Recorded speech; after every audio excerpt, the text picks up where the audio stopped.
outside is frightful, hey. Well, welcome back, all you fine Austroflamm owning individuals.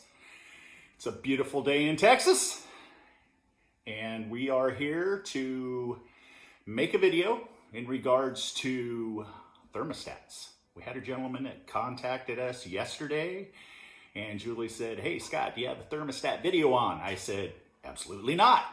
She's like, "Why?" I said, "I don't know. Most of you do not have a thermostat, right?" I know, I can see you. You're going, right. Yeah, I never had one. Okay, Austroflamm Integra 1 has the option of using a thermostat. Okay, I'm going to pop a picture on here to show the two different styles of thermostats. There's actually several other models out there, but this is pretty much just to get to the point here to show both in the Integra 1 pre-2006 and the Integra Rika Integra 2 2006 and newer. Okay, so let's get to it. Okay, let's see if I can get this done without confusing too many of you out there. First, we're going to start with, we are going to determine what is what here in the way of parts.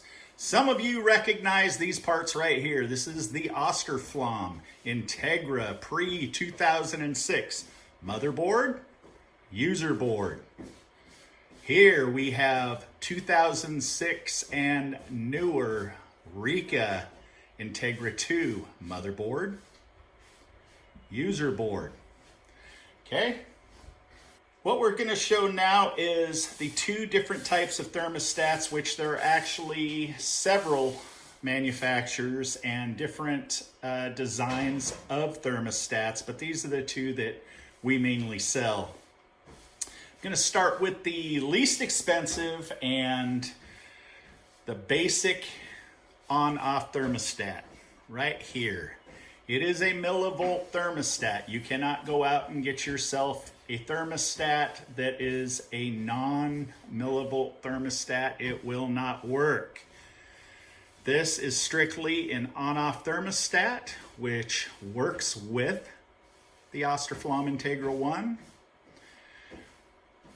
Right here we have the Rika Integra 2 thermostat that is designed for the 2006 and newer. Okay, this thermostat will work with both models.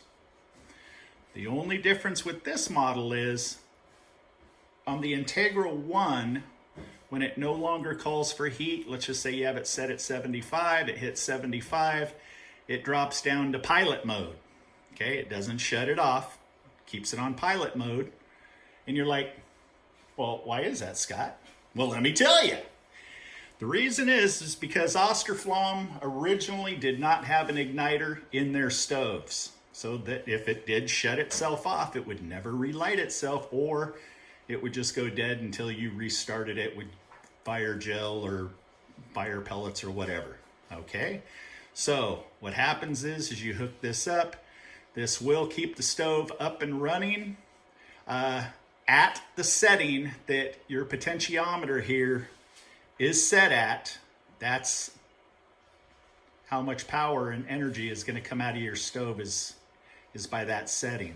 So this is strictly an on-off, not truly an off, because it will continue to feed pellets just to keep it in the smoldering mode until it drops down to temperature and calls for heat again.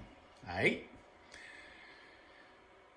This is a very sophisticated thermostat that Rika, along with all of their new technology with their user board, their motherboard, this basically what it does is it bypasses the user board.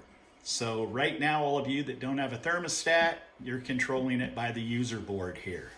Okay, when you hook up the Rika thermostat, it will turn it into an on-off stove by the settings that you input here on this unit.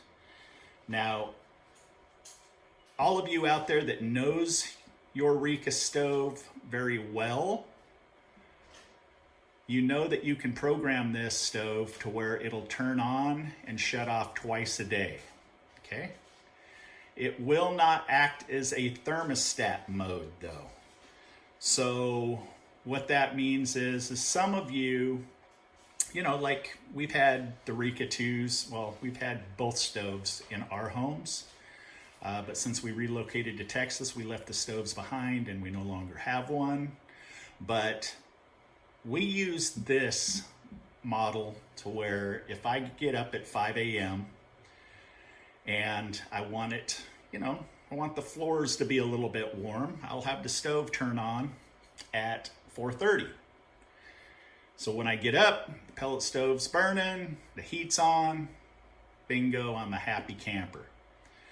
Okay, it'll shut off if Julie and I, went out to do something, do an install or whatever, it would shut off. If we left every day at the same time, we could program in at 7:30. We walked out the door, it'd shut itself off to save pellets. Okay, the next is if we felt as though that we were going to be home at 5 p.m., have it come on at 4:30. Obviously, this is the winter months when it's cold, and it'll be burning and warming the home when we walk through the door. Now, a lot of you out there don't like that way of thinking due to the fact that you don't like anything burning in your house while you're not there. I completely understand. Julie and I, since I know the stove so well, and I know that there really isn't a fire hazard with this stove due to all the safety features of this stove, I didn't worry about it. But I talked to many of you out there, and you just don't like that way of operating the stove, which is cool. I understand. Okay, so this thermostat here, when you hook it up to a T9 port on your board, which I'm going to show you here, this motherboard does not have a T9. You see all the connectors there? 1 through 6, nothing on 9. You would not be able to connect the thermostat up to it. So what that means is two things. You have to call us and say, hey, Scott, we need a board that can operate a thermostat. Please send us a T9. Okay? No problem. So when the thermostat is hooked up to the T9 port, this bypasses the user board on the stove, which means that, as you can see here, identical button setup as the user board there. So this pretty much just becomes, a display that isn't gonna really give you much information. All of your information is going to be shown right here in the screen. So this will allow you to program, operate the whole bit, and bypass the user board. So it's really that easy with these two thermostats. Again, the millivolt thermostat will operate on both stoves.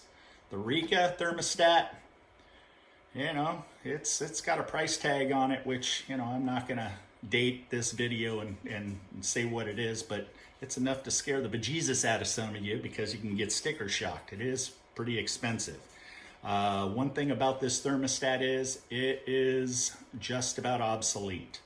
Julie and I are trying to find parts in Austria right now in order to be able to restock what is not coming into the US as quick as we had hoped in order to get more of these, but we have 3 left.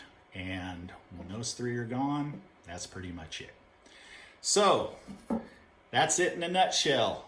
I will make a video on hooking this unit up, this millivolt thermostat here, hooking it up to the Integra 1 since I have Seymour here behind me, and I will show you how to hook it up to a wiring block. This unit here, I do not have a Rika Integra 2 in stock right now. I only have 6 or 8 Integra 1s that will be up on the refurb table, hopefully be finished by spring, but you never know.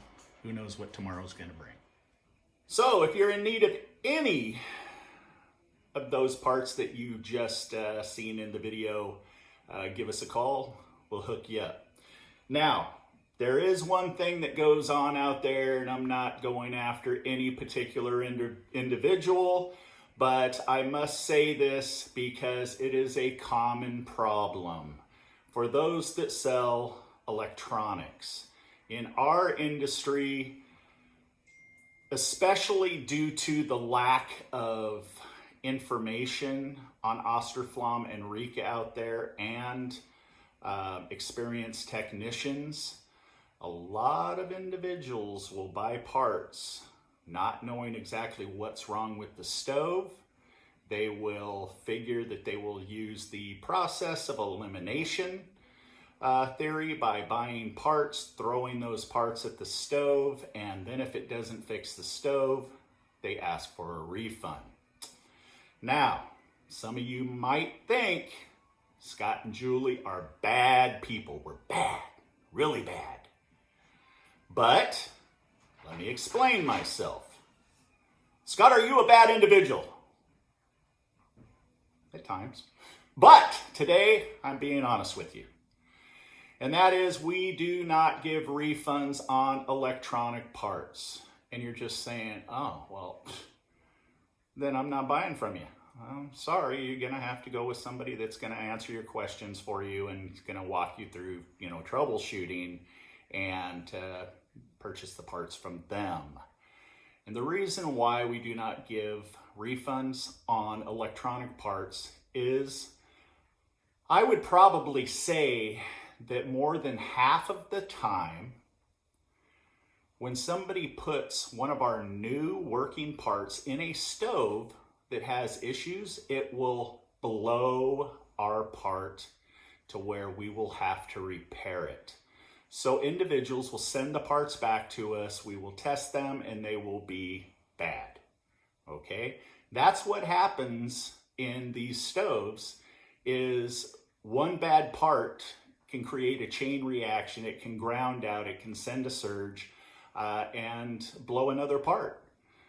That's one of the reasons why I say don't try to jump, parts and try to bypass and try to finagle something to work, due to the fact that when they go out, a lot of times they will damage other parts of the stove, and then your tab goes up. So, in order to avoid thinking that Scott and Julie are horrible individuals, give us a call. No, sorry. Email us with your questions and your concerns, and we will help you determine the problem and the part that is necessary to get your stove up and running. It's that simple. So, if you would like our help, please email us at offgridstoves@gmail.com. Or if you feel as though that you just cannot find time to email us and you want to give us a jingle on the phone line, 800-348-1021, but we do not answer our phones from September to March. So our answering service will take your information and we will contact you normally within 24 hours, possibly 48 hours. Julie doesn't like to wait that long, so it's normally for 24 hours. Okay, but email, same day. We will respond. So, thank you all for watching. Hope it didn't bum y'all out with our negativity on our buying policy, but it is what it is. So, you guys stay safe out there. Peace.